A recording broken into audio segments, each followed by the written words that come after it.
With Joseph James DeAngelo's guilty plea, many unanswered questions remain surrounding his involvement in the murder of Brian and Katie Maggiore. If suspect 3 was Joseph DeAngelo, he could not have been the same person who shot the Maggiores. He was seen in the area of Capitalis and West Saloma at the same time that the shooter was seen running east on Capitalis and up Malaga Way. To this day, we do not know which composite sketch is supposed to be of Joseph DeAngelo. Investigators say that this composite sketch is of DeAngelo. 2 1979 photos of DeAngelo show him with a mustache, and a witness who saw DeAngelo fleeing the last East Area Rapist attack in Sacramento on April 14, 1978, describes him as having a mustache. If DeAngelo had a mustache in 1978, he cannot be the person depicted in this composite sketch. If DeAngelo is the person depicted in this composite sketch, then he was seen walking down La Gloria with a second person minutes before the shooting. No one believes that DeAngelo had a cohort. And even so, these two people were stalking the Maggiores along with suspect 3.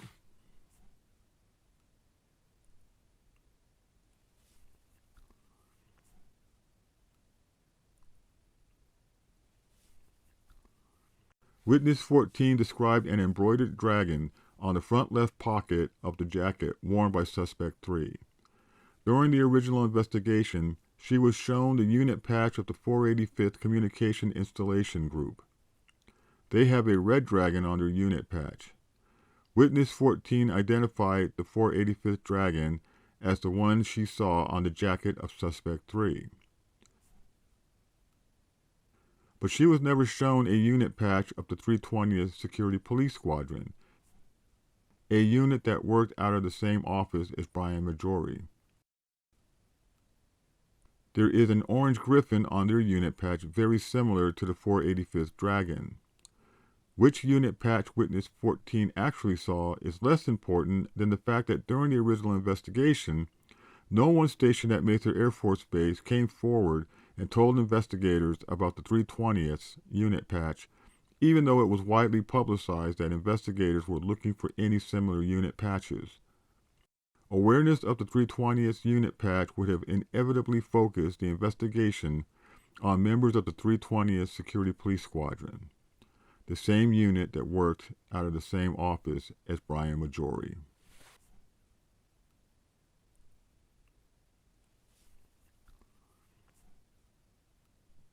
There are unanswered questions regarding the ski mask that Witness 9 said that he saw.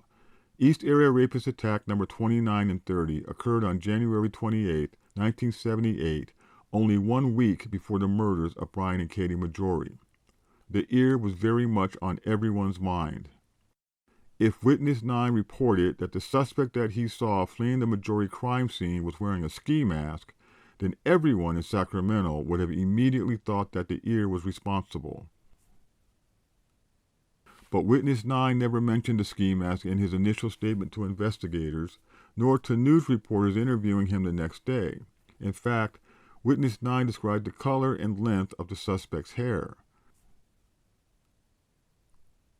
Witness 9 only reported seeing the ski mask while under hypnosis. Witness 9 was an art student. He drew a full-body composite sketch of the person he saw running from the crime scene.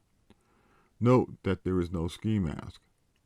Witness 9 was able to pick a suspect composite sketch from a photo lineup. Impossible if the suspect was in fact wearing a ski mask. Even more telling is that Witness 9 did not choose a composite sketch of suspect 3 as the person he saw fleeing the Maggiore crime scene, the composite sketch that is supposed to be of Joseph DeAngelo.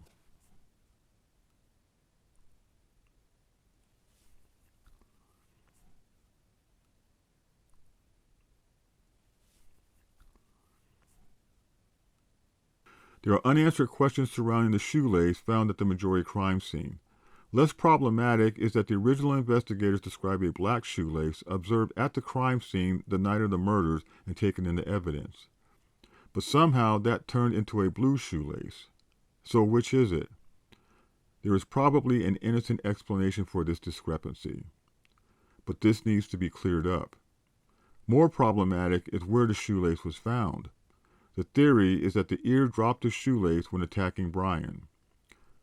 So when was it dropped? The shooter's gun was out before the Maggiores entered witness 8's backyard. If the shooter had a ski mask, which I doubt, he put it on after he shot Katie, so theoretically, the shoelace would have fell out by Katie's body. But the shoelace was found 15 feet from Brian Maggiore's body, to the west. It would have had to have been thrown in order for it to be found 15 feet away.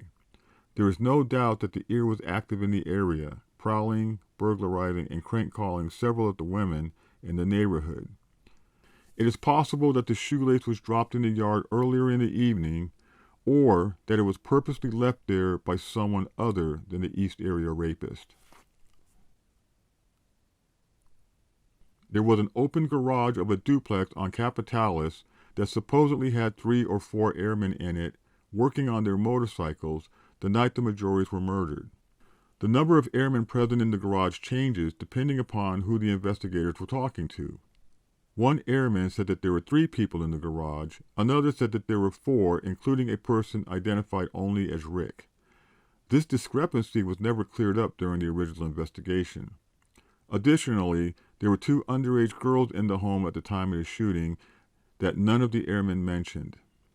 While in the garage, the airmen claimed to have heard the gunshots, but not to have heard Katie Maggiore's screams for help. After hearing the gunshots, the airmen said that they didn't even look out of the garage, even as the shooter ran toward the garage while crossing Capitalis. The shooter changed directions only when witness 13 unexpectedly walked out of her home next door to the airmen. I do not find the airmen's story credible. I have come to believe that these airmen were not in the garage. They were in the home with 2 underage girls and did not want to admit that fact. None of the airmen mentioned the 2 underage girls in their statements. The only reason we know about them is because one of the airmen was arrested later that evening in the barracks on base with the 2 underage girls. The airman claimed that he found the underage girls in the barracks. The 2 underage girls tell a different story. They said that they were in a house near the crime scene and heard the shooting. Why these airmen were not scrutinized closer during the original investigation is a mystery. The 4th person in the garage, known only as Rick, was never identified during the original investigation. These men were within walking distance of the shooting, gave conflicting accounts, and said that they knew Brian Maggiore. And yet investigators never fully investigated these men. What is possible is that the person identified only as Rick could have been the shooter of the Maggiores and was headed back towards the garage after the shooting until witness 13 unexpectedly walked out of her home next door. We will never know because this angle was never pursued by the original investigators. It will remain a mystery. There were 2 other airmen out walking that evening. They are now believed to have been suspect 1 and 2, and they have been cleared of any involvement in the Maggiore murders. I do not believe that they were the 2 men seen walking down La Gloria Way minutes before the shooting. They were walking near Cordova Meadows Elementary School, a half-mile away from the crime scene, when they heard the gunfire. Witness 6 said the shooting occurred 2 minutes after she went inside after seeing suspect 1 and suspect 2 walking down La Gloria near West La Loma. It is impossible to get from the crime scene to where the 2 airmen said that they were at Cordova Meadows Elementary School in 2 or 3 minutes on foot. Further, the clothing that the 2 airmen said that they were wearing that evening did not match what suspect 1 and suspect 2 reportedly were wearing. During the course of the investigation, witness 6 was shown photos of the men who resembled the composite sketches. She picked out an airman who looked like suspect 2.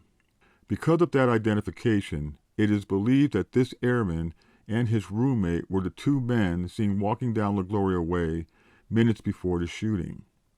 The airman was questioned, and he confirmed that he and his roommate had been out walking that evening, but neither he nor his roommate said that they were on La Gloria Way that evening. This airman claimed that they were walking on La Loma Drive.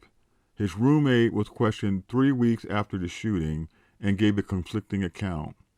He drew a rough map of the path that he said they walked, getting the names of the streets wrong.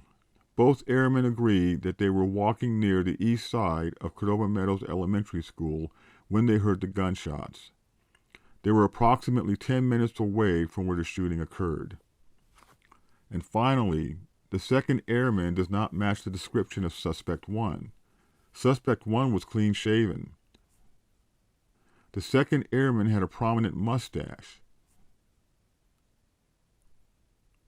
If the 2 airmen were not the 2 suspicious persons seen by Witness 6, then there are 2 people unaccounted for seen minutes before the shooting of Brian and Katie Maggiore, one of whom may or may not have been Joseph DeAngelo. It remains possible that Joseph DeAngelo murdered Brian and Katie Maggiore. If he did, in fact, murder the Maggiores, then there are reasonable answers to each of these questions. DeAngelo should be made to give an accounting of his crimes and answer these questions and provide details of the murders that only the killer would know. He should also provide his motive for killing Brian and Katie Maggiore. If DeAngelo did not murder the Maggiores, then 2, possibly 3 persons are getting away with murder. This is a search for the truth. In the end, if we care anything at all about the victims, we owe that much to Brian and Katie Maggiore.